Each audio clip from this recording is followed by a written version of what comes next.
Sheffield Wednesday 5-minute view from the Cop. A new year, same old Wednesday as it stands. Now, I don't want to really start the new year on a downer, and it's very difficult to knock these players for their effort, could you say, endeavour. However, you know, we saw a few changes. We saw McGee, who was man of the match in the last match, replaced. Cooper came back in, and some of the same frailties that we've always seen. Well, we went down 3-0 to Preston, and thinking about the goals, they were really just very similar in the sense that players were not picked up, and we were left flat-footed in a lot of cases. We just seemed to be just flat-footed and watching them sort of dancing around us and scoring. I don't think any of the defenders really covered themselves in any kind of glory this time. I think that Iorfa's showing real signs of that he's sometimes he's like running in treacle. His speed not necessarily really there, and his quick thinking. He's always struggled a little bit with the ball at his feet, and I think, you know, you've got another player in Cooper who not really had a pre-season. Not that anybody's had a pre-season, but you know, he's a good old head.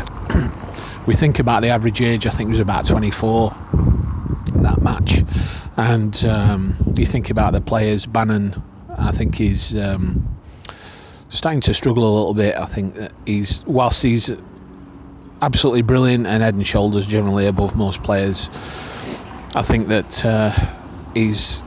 the number of stray passes is increasing a little bit, so he becomes less effective on the game. Amas, when he's asked to do his defensive duties, I think as we saw with the first or second goal, he just didn't pick his man up, but he's much better going forward, and still an absolutely fantastic acquisition, albeit short term.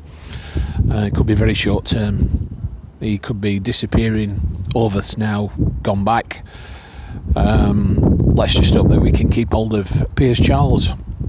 So thinking again about the goals, the 3 we conceded were all really down to us shooting ourselves in the foot. I think they reckon that the second was a really well taken goal. Yes, he spun and took it really well, but there was nobody on him at all, and I think that was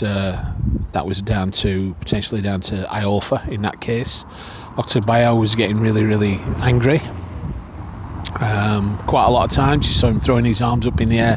I think after the 3 goals and numerous other shots, strangely enough, we had the majority of the possession, but we only had 1 shot on target.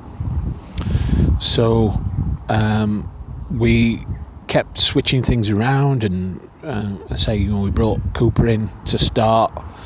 We brought Redmond on, and I thought, you know, he did okay. He looks obviously like a skillful player, but you know, has he got the running?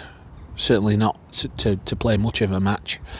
I just think it's difficult for McGee, who, like I say, were man of the match for the last match, and I think we'd have probably done better with him at the back rather than bringing Cooper in. I mean, Cooper had to go off in any case, and then we brought Fazir in, which changed the defence. And it's really interesting that we've been talking about Fazir as if he's some kind of Forestieri, or when he comes back, you know, we can't wait to get him back from the AFCONs. But you think about it, I mean, you know, he wouldn't have been a first choice starter, certainly last season. Any other options? I think, this season, Med a decent player, and you know, maybe he's going to be very useful next year, but he's not a game changer. And I think at the moment we've just got to look at that defence. Yes, we're not creating the chances up front. Kadamatre is throwing himself around and actually looking very useful. Looks like he could score a goal. he had a header which actually was a really good header and a really good save. Maybe things would have been a bit different because when they were on the back foot, they looked a little bit nervous. But I think it's the same thing with Wednesday at the minute.